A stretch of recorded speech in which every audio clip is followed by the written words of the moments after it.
So it's kind of like this manga criolla. It's like a sancocho. You're bringing in these Asian and these Latin ingredients to kind of create our own version of something that is familiar, yet still unique and new. And I think that was kind of like the direction I chose to do. And from a marketing standpoint, I studied the market, I understood the market, I respected it and said, so this is how I should approach it. Still being authentic to the stories I've been telling over this last decade, and also be authentic and respectful to the medium and genre of storytelling of manga. And I think that's what we were able to accomplish with this. And I think moving forward is going to continue to be a case study of how to look at the synergy between cultures, between markets that oftentimes people wouldn't necessarily see.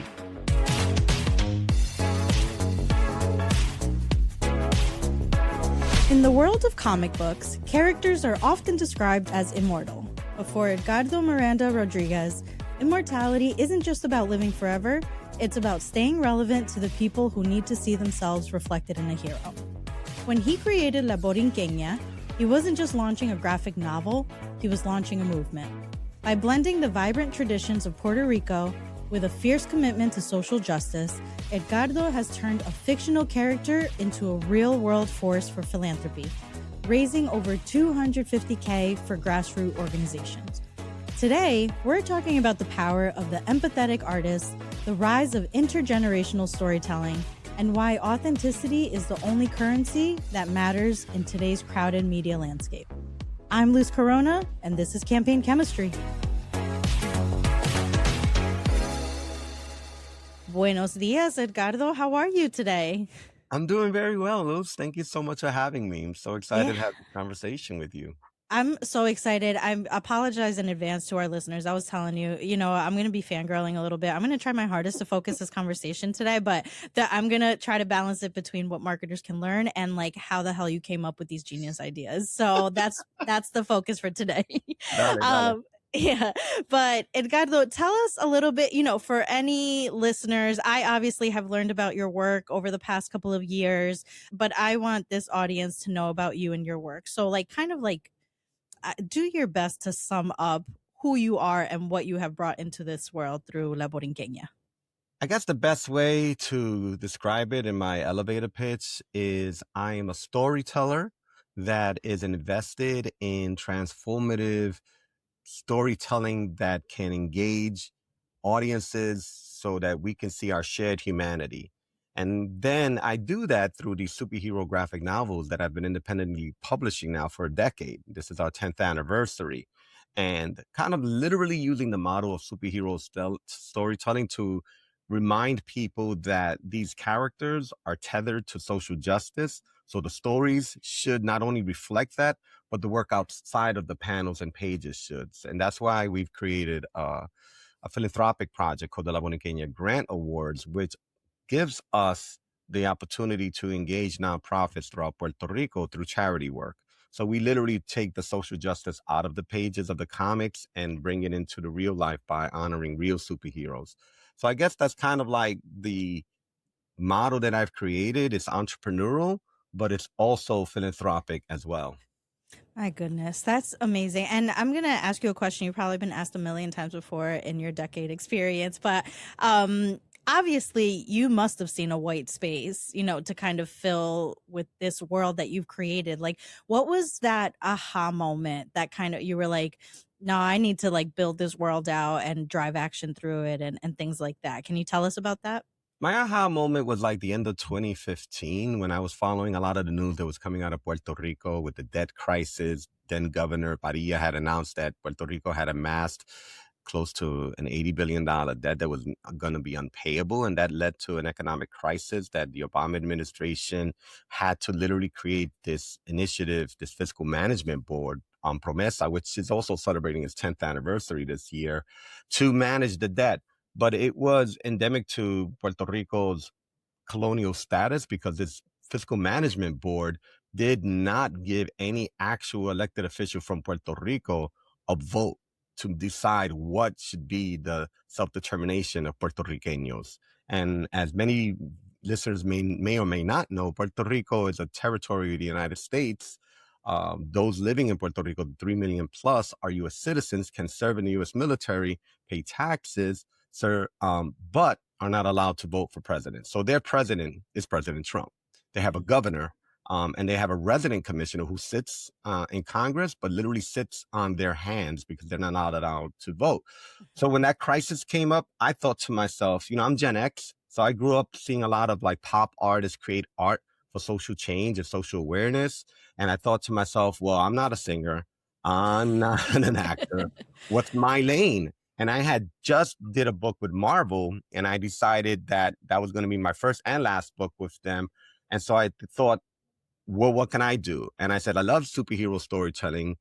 There's a big void for Latinx representation in this space that isn't performative, that isn't tokenism, that is lacking authentic narratives and an authentic voice. And I said, caramba, that's it. And that's where La Borinqueña came. And I created a very traditional story, even with the costume design, even with a cape, right? And that vehicle, 10 years later, has become a platform for me to do my advocacy work, my charity work, my cultural education, not only in Puerto Rico and across the United States, but internationally. I've done like workshops via the Department of State in Bolivia and Venezuela. In Costa Rica, I'm traveling to Costa Rica to participate at a festival there to teach people attending this arts festival about how comics can be a transformative art form, not only to tell stories, but to enact social change.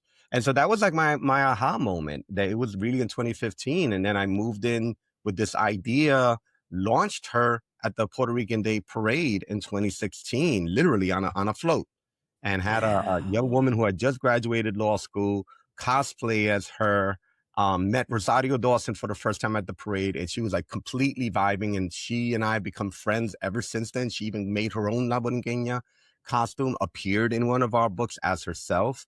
Yeah, And she's a big supporter of you guys. huge supporter and a really authentic friend. And our friendship has even transcended beyond working with La Borinqueña, because she and my partner, Kyung John Miranda, both have endometriosis. So the two of them have become very vocal for women's health, and have even actually worked together on a documentary called Below the Belt, which Rosario Dawson is an executive producer of, and Kyung John Miranda is actually a featured subject in. So it's been this space that I saw that was like there. And I thought, I need to do something in my own way, in a way that felt comfortable to me, in a way that felt authentic to me, and in a way that I felt that I could truly manage in all honesty, the production value of it. I wanted it to look good. I wanted it to read well. And like Kyung told me when I first started working on this, she was like, make sure it's not corny. That's my Yeah. mantra, making sure it's not corny. Yeah, no, far from corny, I would say. And I love that this world and this like creation that you made has also just introduced you to other good people who are kind of on the same page about advocacy, and using your art for that. I would love to learn a little bit about La Borinqueña herself. I know you were showing us the dolls. Can you hold those up to the camera? We got to show these on So this is social. the action figure. People who are hardcore toy collectors love the highly articulated figures because they can pose them in any way. And then we even have, for the old school collectors, muñecas. So if you want to, you can style her hair. You can take it to a Dominican beauty salon to get her hair straightened if you want, I guess. So we have two different styles. And, something super excited because we were able to launch an action figure line with characters that are all of color, all of Caribbean heritage, all Latinx, right? Mhm. And that's something that's never been done before. And also like products that, here's our Dominican superhero, Dominican Chinese superhero, Luz. Tu There we tocayo. go. There you Look, go. That's I your never looked namesake, better. right? And these characters, when people buy these action figures, they literally give a portion of the sales to our continued charity work. This character was co-created with me and my youngest son. He was 5. He's actually 10 now. So this character is called Oro el Coquirorado. And every superhero needs a bad guy. So this is La Gargola.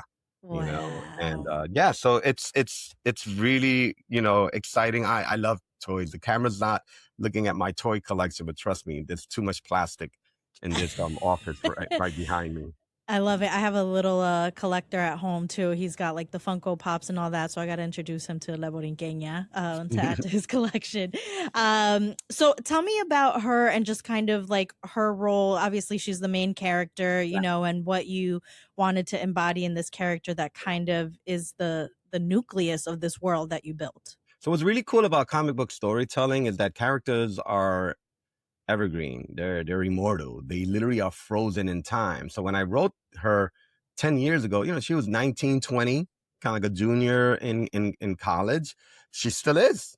She's not pushing Yeah. 30 now. She's still, in college. Her stories have kind of like developed over this last decade, but I really wanted her to be a young person that was in this unique space between childhood and adulthood. And I felt college was like the first place where you kind of experienced that, right? Because you're like right on the cusp of becoming an adult, but you're still like, mommy, I need some money to buy some, stuff for school, right? Yeah.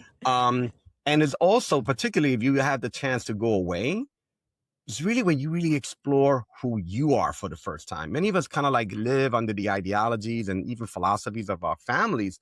But when we're alone studying and meeting all of these scholars that are opening our minds to different ways of thinking and learning, we start developing our own voice, our own ideology. So I thought that was the perfect place for a young person to become a superhero. And she's an environmental studies student from Columbia University who moves to Puerto Rico to continue her studies. That was very intentional because many young people who are Gen Z are very, very, very aware of climate change. And, we're literally seeing climate disasters and climate related weather freak occurrences internationally. So young people are much more aware of that. So making her a student and making her someone who studies environmental studies and making her someone who is kind of like always in this space of youth, embracing her youth, I felt was more relevant, believe it or not, than even her superpowers. So creating her as Marisol, which is her alter ego, for me was more important than just focusing on the powers. And then once that character for me was kind of like concretized, that's when I moved into the space of like, so where do her powers come from? And I looked at mythologies, and all superheroes are tied to Greek, Roman, Norse mythologies. The Bible they're inspired by. And I thought to myself, well, let's look at the Caribbean. And that's when I learned about Tainos, the indigenous people of the Greater Antilles, and how they had their own cosmology and their own beliefs. They believed in semis, who are these spirits. And these semis are tethered to the elements. So I thought, well, there we go. That's where her powers will come from. She'll manipulate weather. She'll fly because she can control the wind. Her super strength will come from the seas and the mountains. And then I incorporated magic into her story by giving her a crystal star that allows her to communicate with her ancestors, these spirits of the Tainos, particularly the mother goddess Atabe, but also allowed me a storytelling vehicle that brought history into the books organically, like it. And I made actual historical figures like her ancestors. So she would communicate with them and give readers a kind of like a taste of history in the context of the larger story without it feeling like a history lesson, but kind of like, I want you to introduce this character because this is pushing the narrative forward in this direction.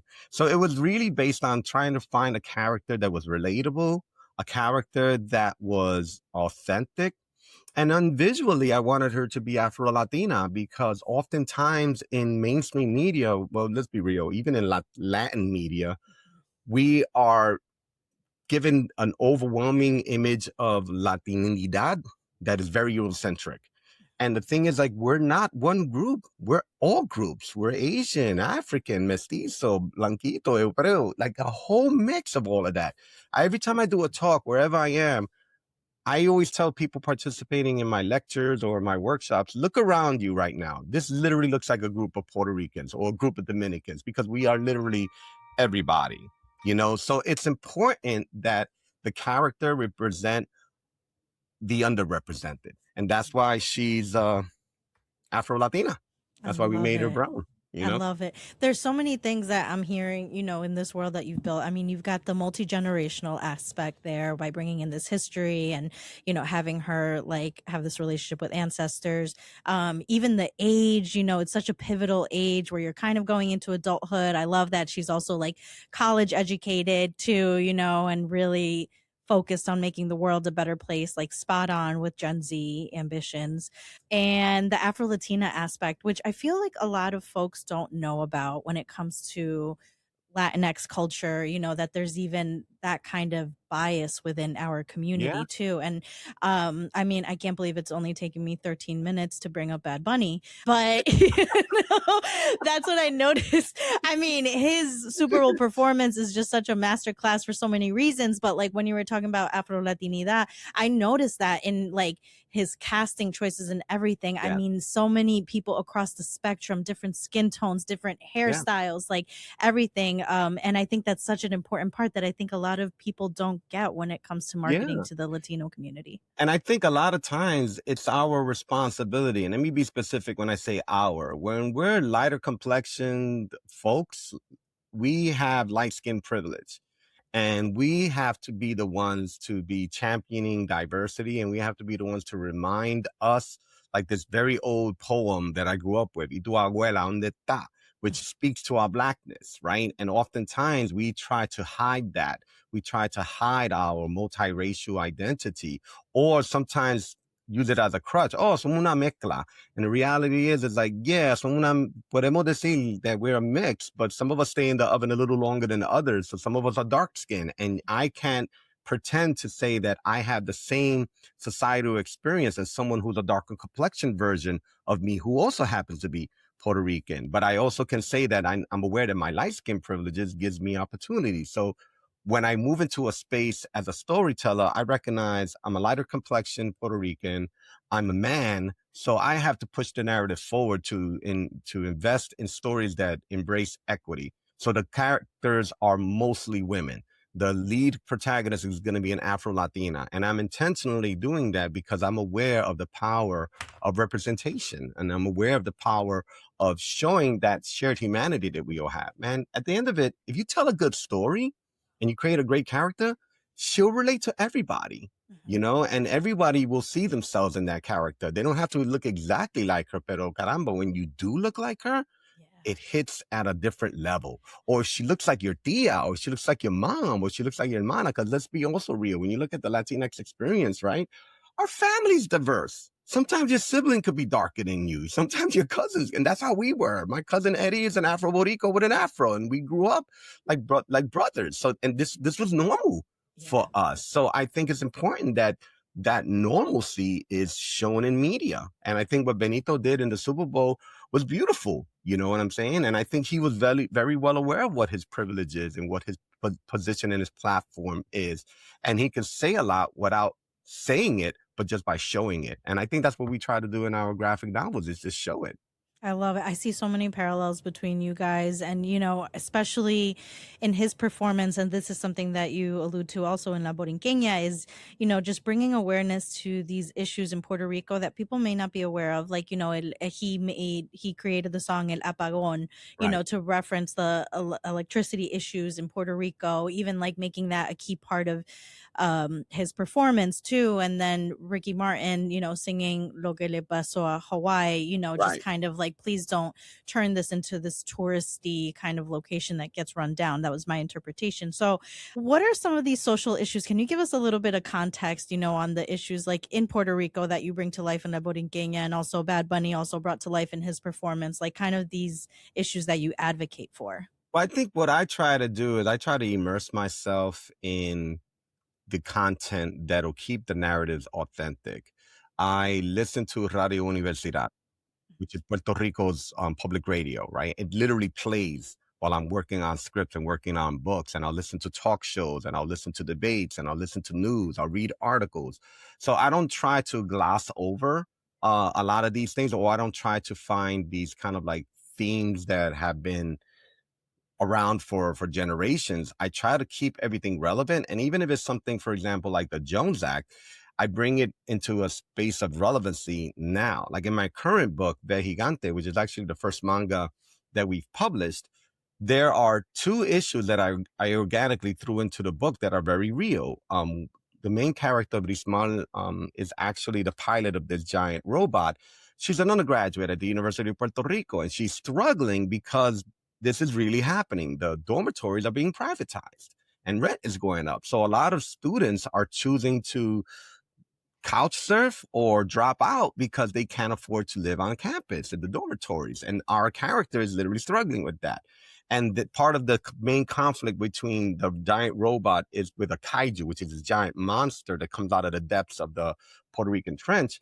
And there's a massive cargo freighter ship heading towards Puerto Rico from Gainesville, Florida, because many people who may not be aware, because of the Jones Act, that's been in effect for over a century, anything internationally that gets sold to or purchased for Puerto Rico has to go to Gainesville, Florida first. So if there's smartphones or laptops or cars, a freighter ship unloads in Florida, gets put on another freight ship, Puerto Rico pays a tariff, and then that ships to Puerto Rico. So for the last century, easily, Puerto Rico has possibly paid, according to some economists, close to $100 billion in tariffs. And that's money that's gone into the Floridian economy over a century. So these are issues that I try to keep relevant and in the stories.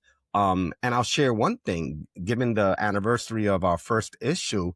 We published that first book in December of 2016. And in my research to find the right story to tell, I decided not to introduce a supervillain and instead was torn between two natural disasters that I should write about. One would be earthquakes, or one would be a cataclysmic tropical storm, because scientists were predicting both to happen. So I opted for the one that would be more visually powerful in storytelling and also can align with the elemental semis, these goddesses and gods, the spirits of the Tainos.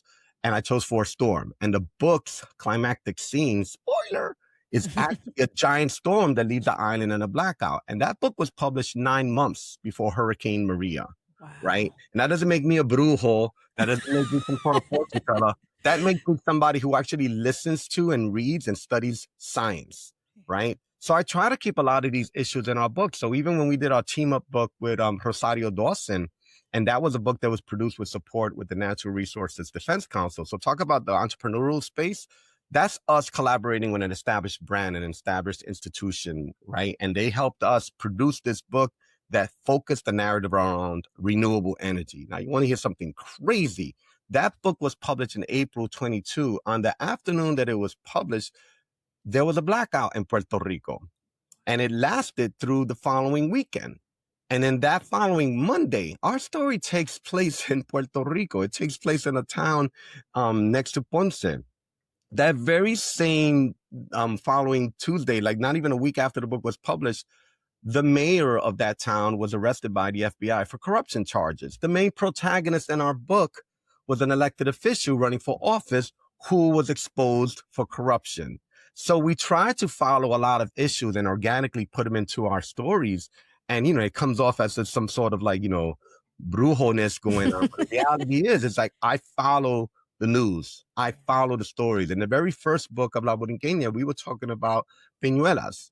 And peñuelas was a hot topic about a decade ago because there was an American company that was using Puerto Rico to deposit and dispose of its toxic ashes. And people in that community were like, yo, no, we don't want this in our neighborhood. And we wrote a story about it. And then our story comes out within weeks. The movement in Puerto Rico goes viral and everyone's talking about it. And I was actually interviewed by press, and many of the activists that were at that rally and Querida, the protest in Puerto Rico, started wearing La Borinqueña t-shirts because they were like, someone sees us, so we need to kind of like connect and promote that synergy. So that's something that we've always done. And it's funny that you brought up that bunny, because even though we're completely different mediums and genres, our trajectory has literally been happening at the exact same time over this last decade, right? And but we've always had a narrative that has been tethered to Puerto Rico's social issues, political issues, economic issues. And I've always had this mindset that we need to do something beyond just being a voice and move into the space of even philanthropic work. And we're a very small studio, but a percentage of our sales goes towards our charity work. And in the last decade, we've already raised and awarded over $250,000 in grants to nonprofits throughout Puerto Rico. Um, Fantastic. I feel like I just like sat in a college class, just like seeing the effectiveness of the medium of art. So what I'm hearing is, I just feel like so many marketers right now, they're trying to build out worlds, build out stories that resonate with audiences. I think you did it very authentically, to your point, for a couple of reasons that I just want to go over. Is you really immersed yourself, even though you are Puerto Rican yourself, you really immersed yourself in the history, different narratives, different histories, to see what you can look for inspiration. And then, you looked at the issues and you just followed them closely, followed the news closely. You really, I think the main theme here is you were very intentional Right. about the work that you set out to do. And I think my hope is that's what people walk away with after listening to this, is just really immersing yourself and being intentional about what it is that you want to bring into the world. And I think artists at their core are empathetic, and we have an intuitiveness that is different than others. So we see and feel the world differently. And I think an artist at their best and most effective is when they absorb this and create art that reflects that. And a person that comes to mind is my friend Angel Manuel Soto, who is known as a filmmaker. He directed this incredible film called La Granja. He directed a commercial film called Blue Beetle. He recently directed The Wrecking Crew with Dave Bautista and Jason Momoa. But if you look at what he did with that movie, The Wrecking Crew, is a case study for what this conversation is about. He immersed himself in Hawaiian culture to try to create a story. It's a buddy cop movie, but he created a story that was very authentic and true to Hawaiian life and Hawaiian struggles. And that was the underlying line that kept his story so much more authentic. And you've looked at interviews with Jason Momoa and Dave Bautista, they pretty much said this is easily the most authentic Hawaiian project they've ever had the opportunity to work with in their entire career. And it was helmed by a Puerto Rican named Angel Manuel Soto. So I think at its, and I think, and it's something, I mean, it's just weird, but I think it's something about being Puerto Rican when you're literally the product of colonization, and and oftentimes are referred to as being resilient, even though that's an exhausting term, because we're tired of being resilient. We just want to be, Mhm. right? And if you look at the amount of like art that comes from the Puerto Rican community, given how small Puerto Rico is compared to other nations in Latin America and even the world, we are like in theater, we're in pop music, we're in film, we're in comics, we're in science, we're in law. And it's like, I mean, from SCOTUS to, La Borinqueña, it's like we're there. Yep. Yep. Mainstream culture. You guys are there for sure. I would love to talk about marketing efforts, but before we get there, I just want to, Mhm. one last question here on kind of the cultural aspect. So you referenced it before, your most recent work, going into the world of manga. Obviously, from my knowledge, this is not something super native to Puerto Rico. So how did you hold on to the identity of what La Borinqueña is and bring it into the world of manga? Like, can you talk us through your thought Right. process and what was important to you to keep true there? So it's an interesting story that I'll share. When I lived in Puerto Rico, in the 80s, I used to love watching this show. And I didn't realize the resonance of the show until like, goodness, 40 years later. It was we called it Mazinger Z, Mazinger Z, but it's Mazinga. And it was the first Japanese import, I believe, that I was aware of in my childhood. And it's a TV series about a giant robot that actually just recently, like in last year, celebrated its 50th anniversary. But it left such an indelible mark in Puerto Rican culture in the 80s that it resonated decades later. You go to Puerto Rico Comic Con, you still got Gen Xers that are like wearing Mazinga t-shirts or selling like Mazinga fan art. And then you have Gen Z, right? Who are embracing manga. Now, from a marketing standpoint, or even a sales standpoint, if you go to any bookstore now in the United States, or you look at book sales, manga is decimating the Western market of publishing. Traditional. It was dominated by companies like DC and Marvel. They combined have about a third of the sales market, whereas manga has about 2/3 of the sales market. And it's a trend. And I teach as an artist children between the ages of 10 to 13. And this younger generation, which is, I guess, Gen Alpha, they are more familiar with manga and anime than they are with the Marvel Cinematic Universe. So I saw an opportunity to tell a story in an authentic way that could relate to what is not even trending, but is just the now and the continuing future of publishing and storytelling, which is manga.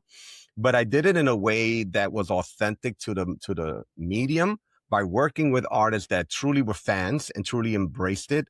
An incredibly talented illustrator, Hernan Castellano, of Argentinian heritage, who works out of Colombia.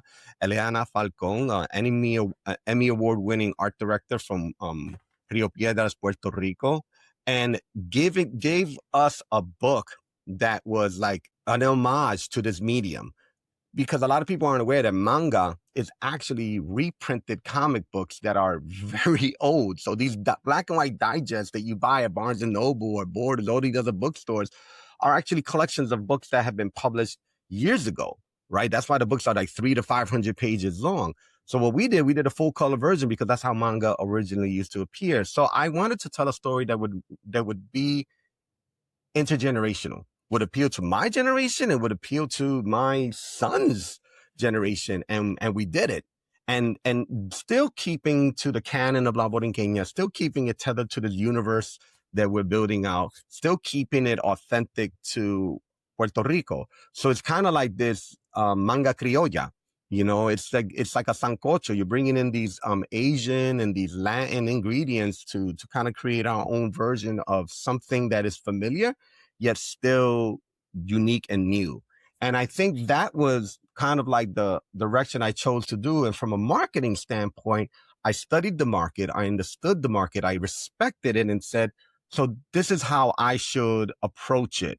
Still being authentic to the stories I've been telling over this last decade, and also be authentic and respectful to the medium and genre of storytelling of manga.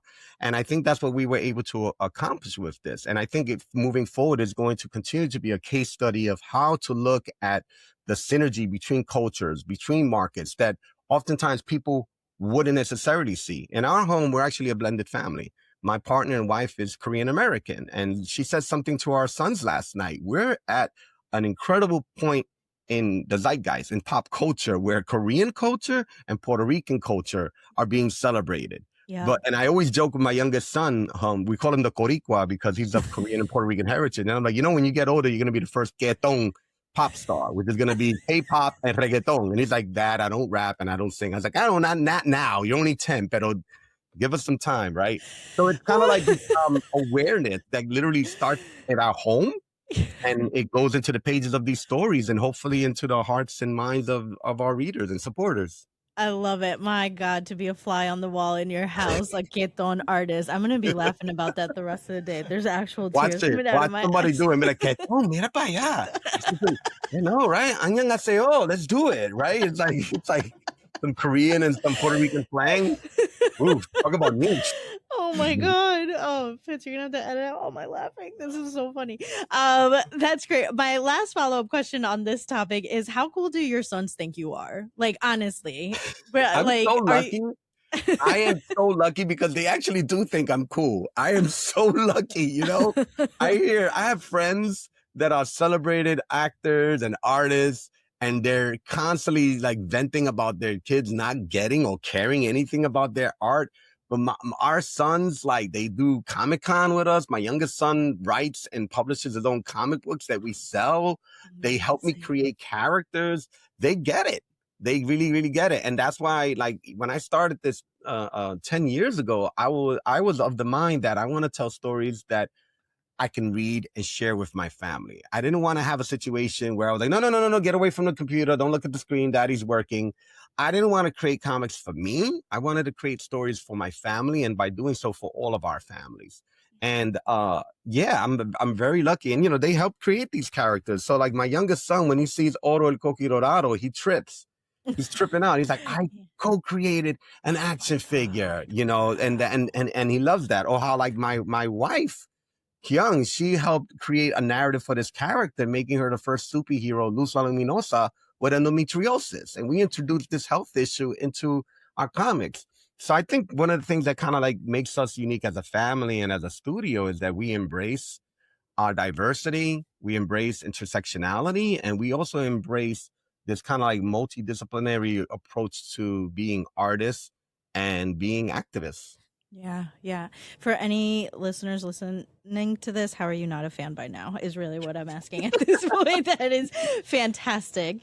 Okay, so I would love to give our listeners a few more lessons from this world that you've built, particularly how to enter it if you're not part of it. So, obviously you have been very precious and intentional, just kind of keeping this world as authentic as possible. And that just naturally means that brands are going to gravitate towards it, and want to take part in it because it's this cool, untouchable kind of story that reaches a wide audience. So why wouldn't a brand want to be part of it? Now, I would love to hear more about the Chocolate Cortez campaign that you guys did, because I think there's a couple of lessons to learn there, because I would imagine, yep, there we go.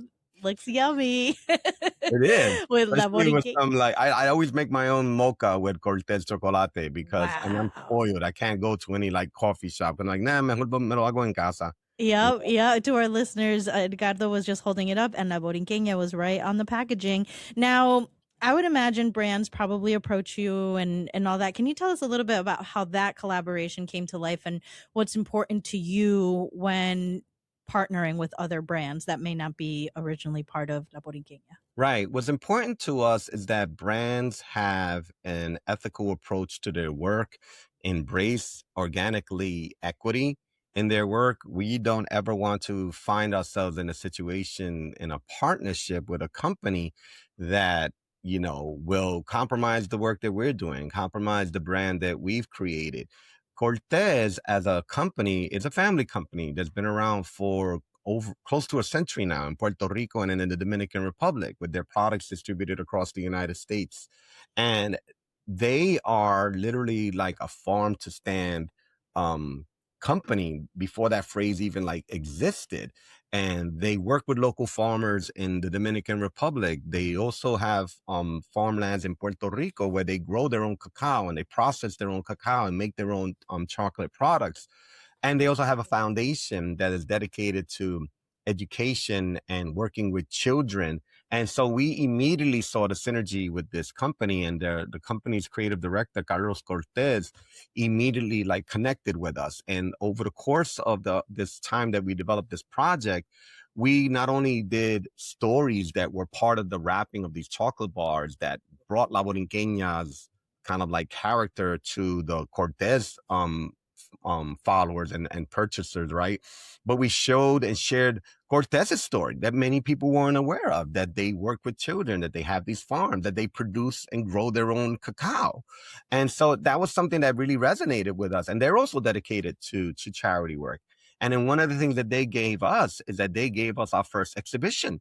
They gave us our first exhibition in Puerto Rico, and that exhibition celebrated our work as an independent studio that tells stories by exhibiting original artwork from our comics. And that exhibition has been touring across the United States since. It's been exhibited in Pennsylvania, in New York, in Chicago. This fall is going to be exhibited in Boston. And that's something that really is what we look for in a brand partnership. We also partnered with the Natural Resources Defense Council, one of the oldest institutions in the United States dedicated to climate justice. And they saw the synergy in our partnership, especially because they were doing work in Puerto Rico with renewable energy that no one was talking about. So they thought, well, how do we get people to talk about this beyond just a press release?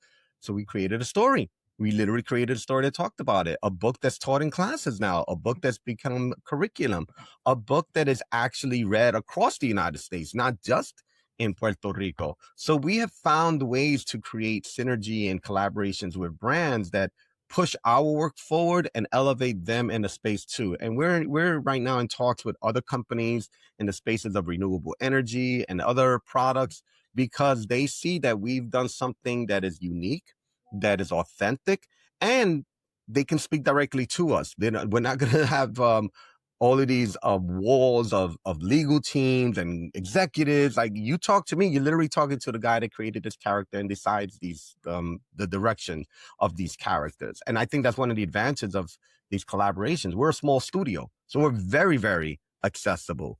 And I think that's why we get so much mainstream coverage, from like Fast Company to Forbes to Washington Post to New York Times, because we're doing something that's incredibly unique, but also at the same time familiar, and also decolonizes the concept of publishing. Not everything has to be produced by a multi-billion-dollar corporation.